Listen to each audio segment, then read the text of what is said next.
I just pulled in from a 5+ hour return home trip, mostly because I've got a dog that needs looking after, from the most amazing prospecting trip I have ever done.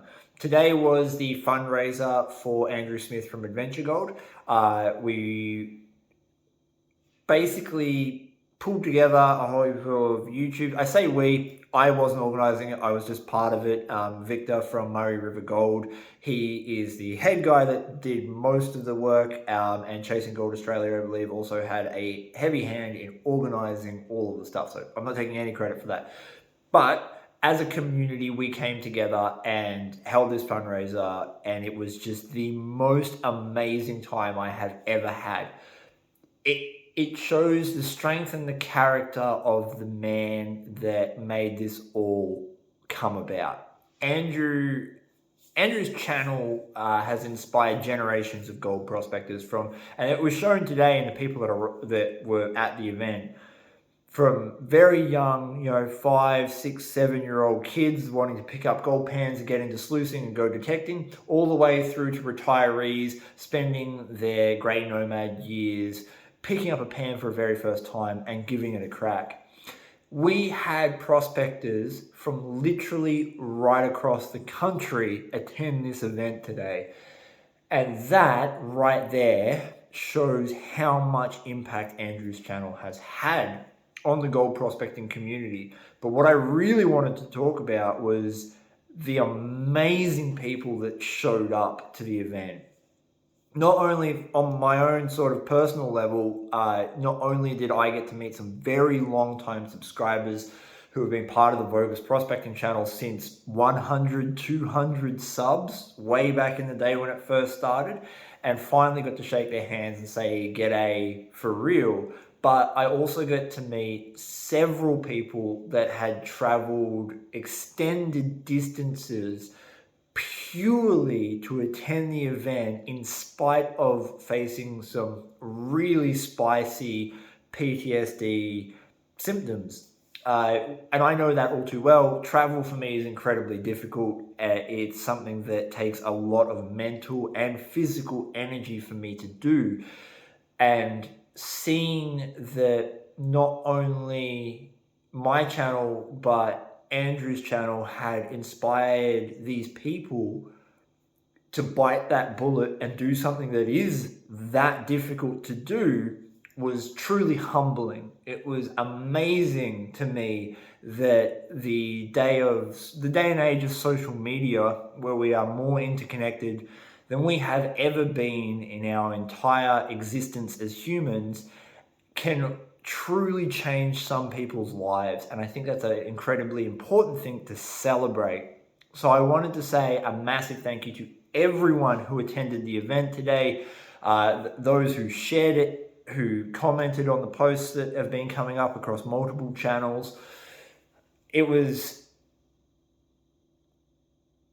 a display of what the gold prospecting community is actually about. And it was fully on display today, from people who, like myself, who run YouTube channels and do entertainment and education, right through to sponsors and vendors from equipment makers, all pitching in for one cause, one central cause, and doing it in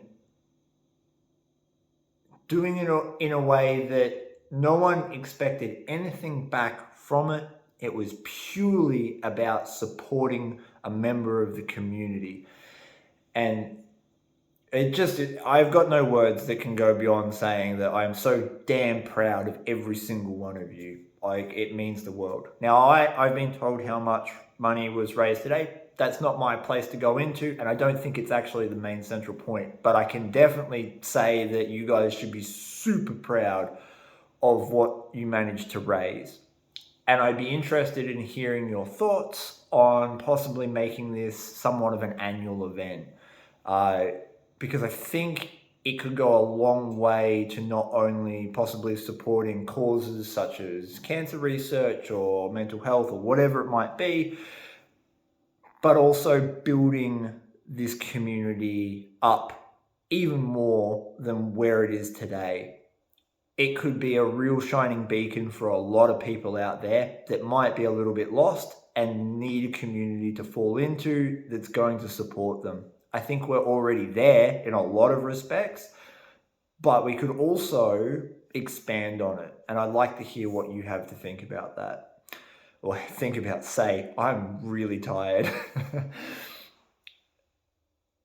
On probably the last sort of selfish note, it happens every time I've done a meetup. I don't get the opportunity to talk to people to the extent that I would really like to talk to them. I find myself that I often have to have 4 or 5 conversations at once. And it's just the nature of it, because obviously I only have one mouth and one voice box, and there's 150, 200 people at the event, and a lot of those people watch the channel and want to engage with it. And I want to do it justice and give people the time to have a real proper conversation. I did manage to do that with a few people today, but a lot of people was just a very, very surface-based conversation. I just want people to know and understand.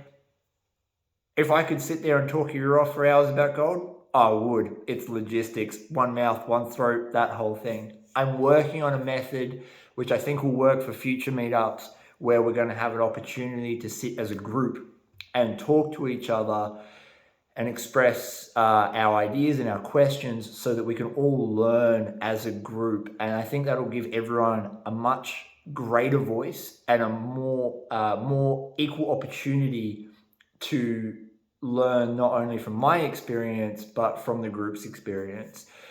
So that's something that I'm going to be doing in the future. And I hope for people that I did get to chat to today, that I was able to answer your questions adequately, and more importantly, to those who I didn't get a chance to say g'day to, or I know that there were some people at the event that may have felt a little bit shy for all the PTSD and reasons that I talked about before, that I wasn't ignoring you on purpose or anything like that. And I totally get not being confident enough to step forward and say hello. So if that happens in the future and you get an opportunity to say hello, I don't take big bites. You can come say hi, and I don't care. I don't care what's going on in your life. I'm going to talk to you like every other person I talk to. Regular human being that just shares a passion within this community for the shiny yellow stuff.